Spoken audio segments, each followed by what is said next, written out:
We face many decisions throughout our days. Some are big, some small. These decisions are like stones cast into water, causing a ripple effect.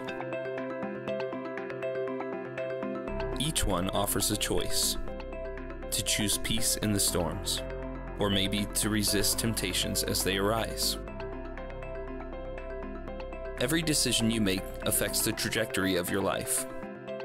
And these are the moments that define us.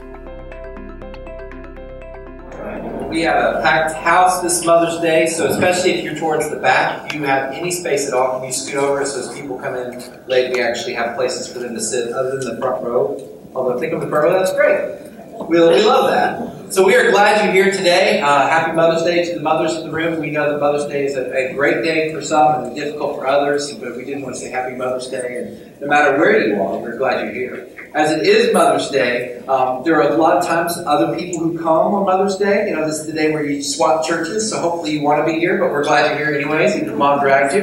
And we're thankful that you are here today as we launch our new series, The Moments That Define Us. The Moments That Define Us. We're going to be looking at our Bibles to Matthew chapter 14. If you have a Bible, you should turn there because the words on the screen are a little messed up today, so we don't have them on the screen. So Matthew chapter 14, there should be a Bible around you. Feel free to take that out. And if you don't own a Bible, feel free to take that home. It's our gift from us to you. Lastly, before we get into the message, last week, if you weren't here, we launched Expand 2.0, which basically says that we're just a little short of what we need to do as far as renovating, having the money necessary to renovate this building fully like we need to. I'd love to take more time, but so I don't take a long time to message. I simply want to say that there's cards back there by that Coca-Cola bottle that you can take back. And there's also cards at the front with pledge cards. If you are interested in giving to our new building and the facilities we're done, the new building's fully going. It's just how much we can renovate this building as we go forward. We'd love to have you pick those up. And if you are going to turn in a card, we ask that you turn them back in next Sunday. So next Sunday as we go forward. Moments that define us. As we think about the moments that define us, I thought about this week. I went to eat with a friend. And he forced me. He was a cop, so I had no choice. He took me, and we got this burger, and it was a wonderful, wonderful cheeseburger that was battered and deep fried. It was really, really good. And as I was sitting there thinking, this is a defining moment of my life, I was eating this burger, and it suddenly occurred to me, Daniel, you go to the doctor Monday to have your blood work done. That was not a good feeling. But then I suddenly realized, it's not that one meal that's going to define my cholesterol level. That's all the other 4 choices I make as I eat during the week. And so as we realize this, there's very seldom one moment in our life that defines most of our days. We go from day to day. Most of our lives, the decisions we make get lost into the pattern of life. Most of the time, we walk through the motions, and they aren't defining moments. They're just moments that happen in our life. But there are these moments that define us. There are these moments that we make decisions that have implications for the rest of our life. There are these moments. And today, we're simply going to be talking about choosing peace in the middle of the storms. Because you see, storms, they do happen. They do happen. And how we live in the storms will be a defining part of your life. I want to start by reading Matthew chapter 14, verses 18 through 21 as we lead into it. This is actually where we were last week, but I want to start there as we can. Matthew chapter 14, verses 18 through 21, as we look back a little bit into last week, even though it was a different series. Jesus is speaking, and he says, "Bring them here to me," he said. Then he commanded the crowds to sit down at the grass. He took the 5 loaves, remember these are like dinner rolls, and 2 fish. These are like the fish I would catch. Not good, not big. And looking up to heaven, he blessed them. He broke the loaves and gave them to the disciples, and the disciples gave them to the crowds. Everyone ate and was filled, and then they packed up 12 baskets full of leftover pieces. Now those who ate were about 5,000 men, besides women and children. The fact that there were 5,000 men there, plus women and children, really, it's not a far stretch to think there could have been 15,000 people there. And we talked about that last week, how that there were 5 loaves and 2 fish, and it fed 15,000 people with 12 baskets left over. This is beyond exciting. This is like a miracle. This is a wonderful thing. Have you ever been there Have you ever been in a place in your life where you go, God, this is amazing, and it's easy to follow God in these situations, right? I mean, that moment, maybe you walked into a church and for the first time someone was able to intellectually articulate that it is a wise thing to follow God. That isn't just people who have D pluses on their diplomas, right? That follow God, but that actually it is the smartest decision you've ever made. Maybe it was that moment. Maybe it's that moment when your heartstrings tugged at you and you felt the presence of God and you can't explain it. You know that God is real and you saw God do an amazing thing through a youth camp or through a church you grew up with, or maybe even here. Maybe it's that moment when you realized that God was just so alive and so real, and He moved in your heart and in your life, and you suddenly realized that I want to follow God for the rest of my days. What happens next? I know when you go through those moments, it might feel like you could be Superman or Superwoman, and that no other problems would ever happen in your life, right? It just feels like I'm invincible because God is with me, so who can be before me? And I can go and I can conquer the world. And if anybody ever tells you that that's true, then you need to realize that's not what the gospel says. It's not what the Bible teaches. In fact, the very next verse, let's pick it up at verse 22 for today's story. When it says immediately, not, tomorrow, immediately, He made the disciples get into the boat and go ahead of Him to the other side when He dismissed the crowds. And after dismissing the crowds, He went up to the mountain by Himself to pray. When evening came, He was there alone. Now, I understand that after I preach, I want to kind of get alone. I understand why Jesus kind of wanted to get alone. A lot of people looking at you. It's tiring. You want to kind of get alone, okay? And so at this point, he wanted to get alone. So He sent the disciples on. Verse 24, but the boat was already over a mile from land, battered by the waves, because the wind was against them. And around 3 a.m, He came toward them, walking on the sea. The boat was already over a mile away, battered by the waves. The battered by the waves and the home in there, that's the actual version of the Bible we're describing here today. It doesn't really do justice to the storm that was there. This was a big storm. I have 4 weather apps on my phone. 3 of them are always wrong, and 1 is usually right. So that kind of thing. But when you look at these weather maps, anybody ever pull up the weather radar? We're not talking about light greens or greens. We're not talking about the yellows. We're talking about like reds, if not pink, and we know pink is really bad. You see pink coming to your house, you get that's not good. And so this idea, when you understand that this was coming, and as you look at these things, this was a monstrous storm at 3 o'clock in the morning, in the middle of a lake where they were in, let's just say, not a modern boat, right? And by the way, I don't think life jackets had been invented. I don't think they had learned how to swim at their local Y. I think that their life was kind of in danger here. Have you ever been there? Like, seemingly one moment you're sitting there going, how great and good and awesome and amazing and glorious is God, only to be hours, moments later with the wind and the waves crashing in, and you're sitting there going, God, what is going on? I don't understand these moments. And in these storms, the world will attempt to define you. Maybe it's cancer, a divorce, the loss of a loved one. I'm talking not the little green ones like she gossiped about me. I'm talking the storms. Loss of a job where you don't know where your next meal is coming from. They're foreclosing on your house kind of moments. And in these storms and in these circumstances, the world may attempt to define you, but I've got good news. The storm itself will never be able to define you. It's how you act in the storm that will define you. If you accept the label, if you allow people to label you, then guess what? You're accepting that reality. But in following God, you can rise above the storm. And through the storm, what will truly define you as who you are and where you're going is the way that you act in the storm. So how should we act? Let's continue with the story. And begin in verse 26.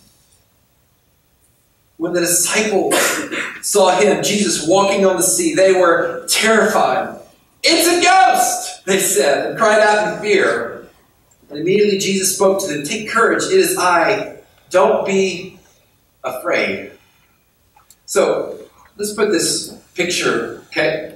You're in the middle of a raging storm, in the middle of a lake, in the middle of a big, big lake, like Lake Michigan type lake, like Can't See the Shore type kind of lake, okay? The water is crashing in because you're in a little modern day dinghy kind of boat.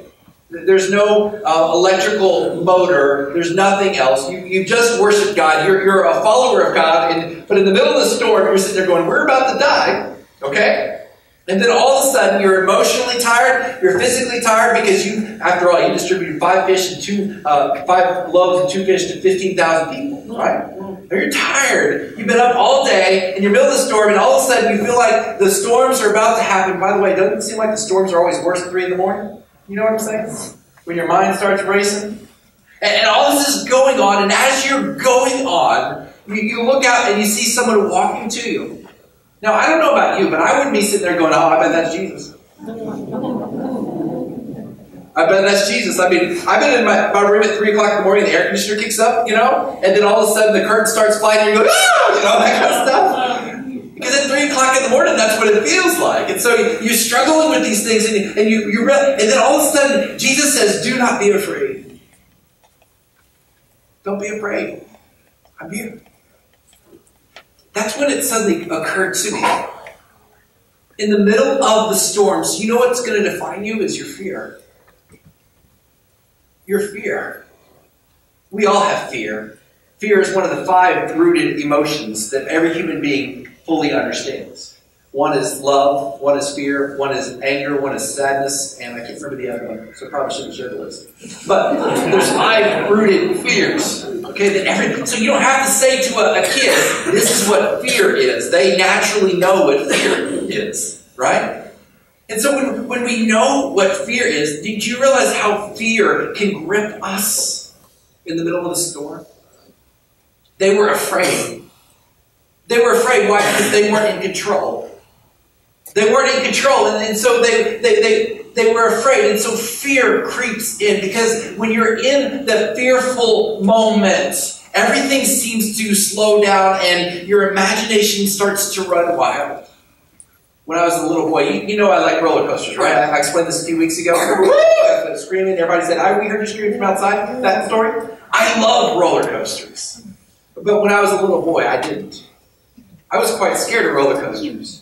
And I remember going to this amusement park in Texas called Six Flags Over Texas. It's called that because there was Texas. Never mind. I love my Texas history. But this idea of when I went to this park, okay, they had this roller coaster called the Shockwave. And I was like 9 years old, give or take 2 years.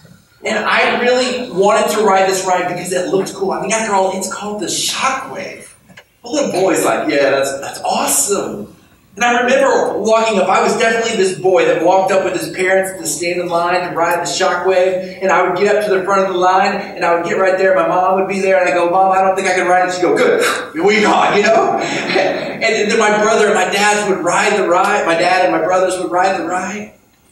And I wanted to so badly ride it. I remember telling my parents the reason I didn't want to ride it was because I got motion sickness, which is somewhat true. I did get motion sickness. But I knew even back then that motion sickness, I didn't get motion sickness when the wind was blowing in my face. I got motion sick because I had to ride in a car that was hot, you know, and then there wasn't wind blowing at my face. So as a result, on any trip, I was the guy riding on the hump. Anybody relate? 3 teenage boys in the back and me in the middle. It was fun. Wall-to-wall shoulders. It was great. And so I would sit there just so the wind could blow in our face, because back in my day, they didn't have air conditioning in the back of the car, kids. It was only the front. You just had to I know that's hard to understand. But so I did that, and I would get sick. But here's the reality. It had nothing to do with motion sickness. You see, the Shockwave was one of the first roller coasters that went upside down. And I would sit there, and I would look at that ride, and I would think, this is going to be awesome. And I would approach it, and I would sit there and go, I can't wait to do that. And as I would get there closer and closer, my mind kept going, you're going to fall out, you're going to fall out, you're going to fall out. Now, I know that I wouldn't have fallen out. I mean, you know that even as a 9-year-old kid. You sit there and you go, I know that there are a lot of people who ride this. I know that they've engineered it. I know that there's really very, very little safety concern. In fact, I remember my father saying something to the effect that you realize you have a much greater chance of dying in a car wreck on the way home than dying on this ride. Thanks, Dad. That evokes encouragement up here. Dad, when you're listening to this later, I love you. But this idea, okay? And then you sit there and you go, what is going on? Because you see, here's what fear does. Fear makes the illogical logical.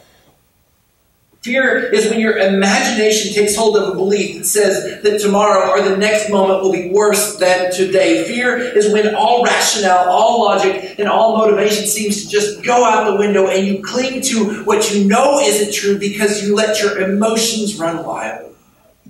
We all understand it.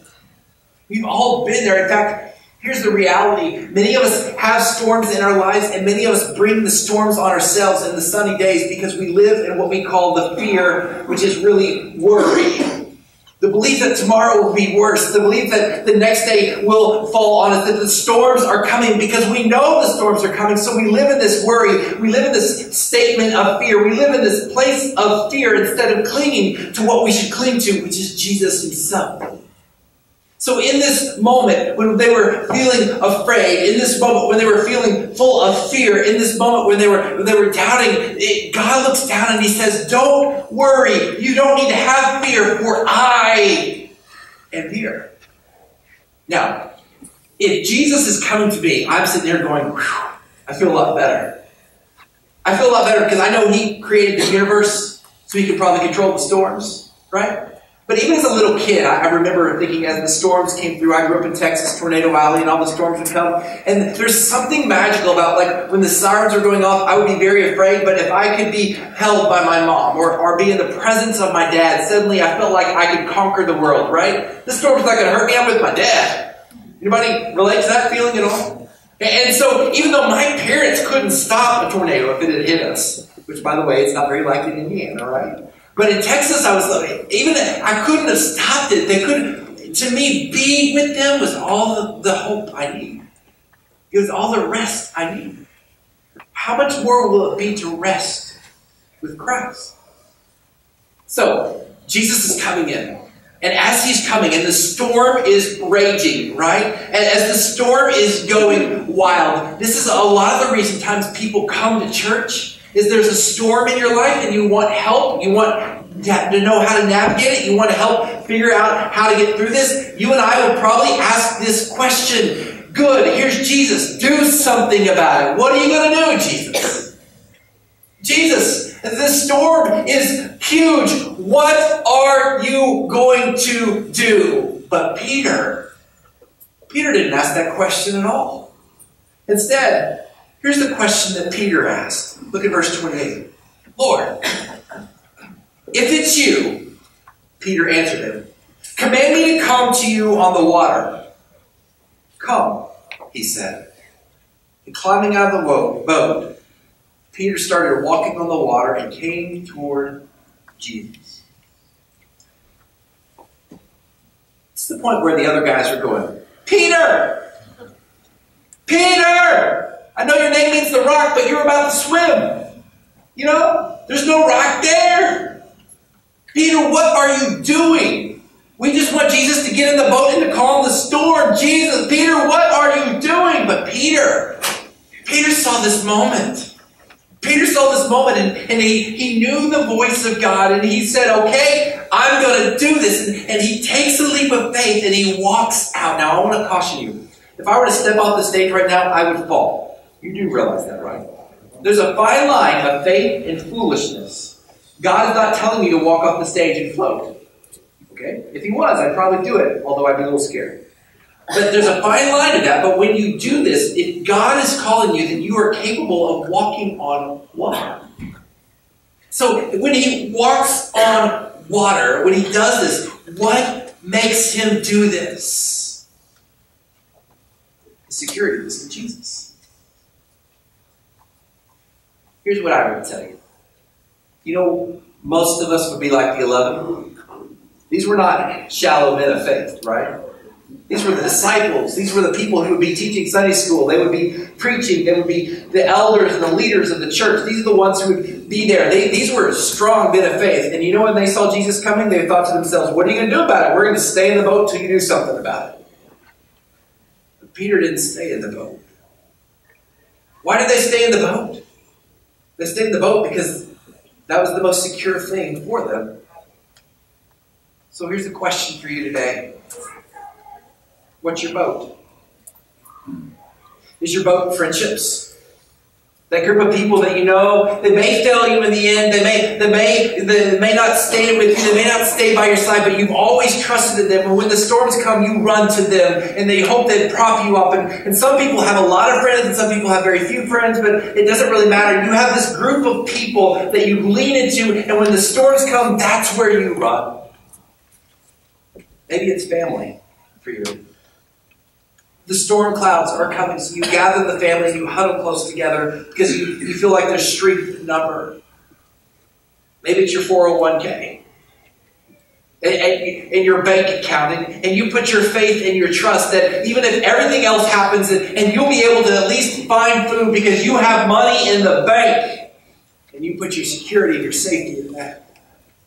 I don't know what it is. Maybe it's in your health, and so you exercise every day because you're going to do everything you can to take care of yourself. But there's a lot of times, and one of the ways that you know how you live in is where you put your safety, where you put your security. When the storms come, where do you run? What's your boat?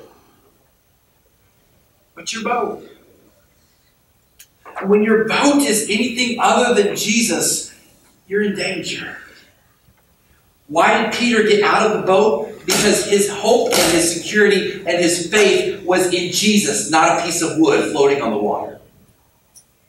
Because the wood could fail. And the wood could have a hole in it. Where's your boat? Now here's the other part of this. I think it's really important to understand. Why did Peter in the storm get out of the boat? Because before the storm ever came, he knew the voice of a Savior. Before the storm ever came, he had already experienced and decided to trust in Jesus. Maybe you're here and the storm is coming and you're surrounded by waves. You're sitting there, you want me to trust in this guy? I don't know him. And the reason you're having trouble trusting in God through the storm is because you haven't known him before the storm. What I would say is, he's still there.